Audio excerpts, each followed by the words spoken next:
I'm going to start off with two quick points from up here. The first is that we are going to make a slight scheduling change here. We are moving up our last panel to this time slot, so we will be hearing from David Moore and David Goloff, and we are going to switch the other panel back to the last slot. We will hear from Christina and Jack in the last panel to accommodate some scheduling. So hope you can handle that switch. The other thing that I wanted to do while I have the floor, because you never want to let that go to waste, is I wanted to very quickly thank one person who was not, I think, fully thanked yesterday in the list of thanks. But there is one person that truly, without whom this conference would never happen. He is the leading force and the one who gets everything done when we're doing this conference. So let's all thank Mike Rappaport.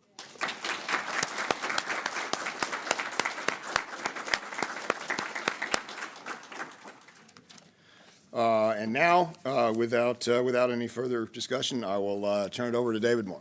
Thanks, Mike. And thanks, Mike and Steve, for having me. I'm thrilled to have David commenting on this paper. David co-authored the principal paper making a broad claim of constitutional commitment to international law. It's a very insightful and persuasive paper, the thesis of which is that the Constitution reflects an attempt to secure a place in the community of civilized nations, as they refer to it, by requiring international law compliance of the nation. Part of that view turns on the conventional narrative of the period of Confederation, and scholars routinely turn to the concern generated during that period for state control of and violation of international law to try and understand what the Constitution sought to accomplish with regard to foreign affairs.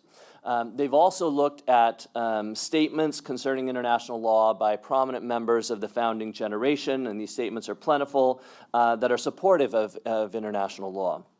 And so the conventional narrative of state violation motivating the Constitution's creation and the supportive statements of international law certainly reflect a concern for international law compliance, at least a concern for compliance by certain actors.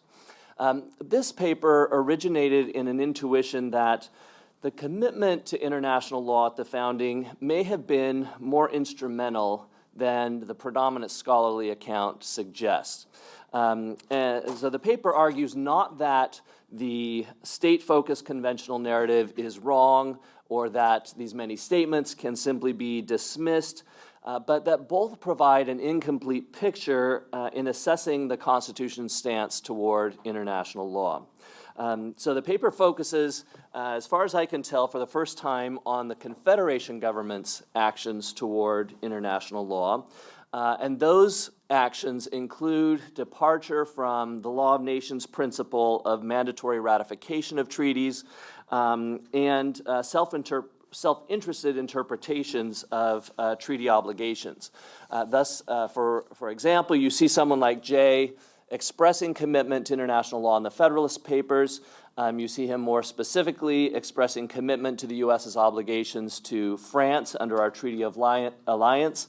But then you also see him pursue U.S. interests in peace negotiations with Britain without adhering to the spirit, if not the letter, of that Treaty of Alliance. Moreover, during the drafting, defense, and ratification of the Constitution, there do not seem to be any expressions of concern for the national government's position toward international law during Confederation.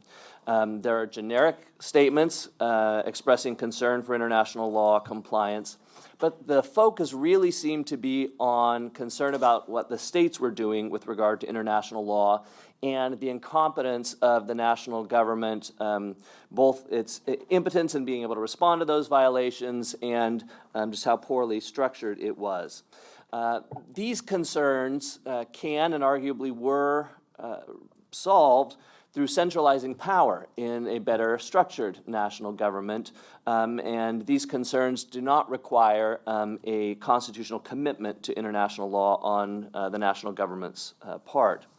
So these insights are most directly relevant to claims that the Constitution commits the federal government to comply with international law. And so I've come to frame the paper in the context of those claims, and accordingly changed the title tentatively to Constitutional Discretion to Violate International Law.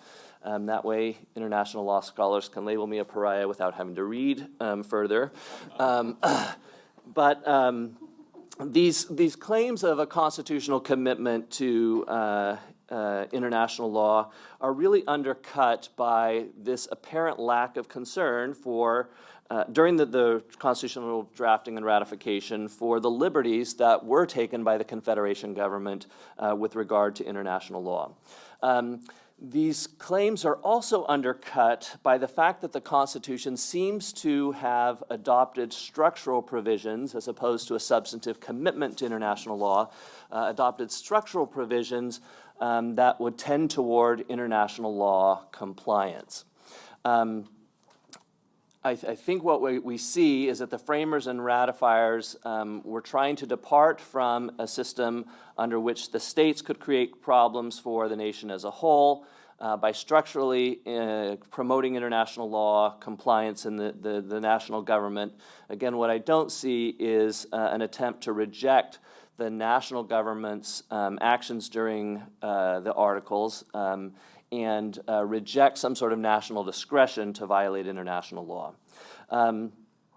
The claims of constitutional commitment to comply with international law, I would say, have not been made with originalist rigor, nor does my paper respond with that rigor. I suppose it's an example of sort of inclusive originalism.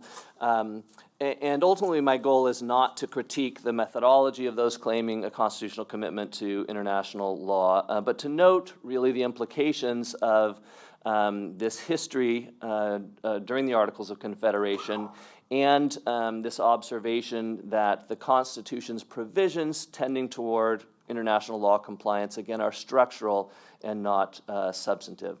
So I welcome David's comments and hearing from you.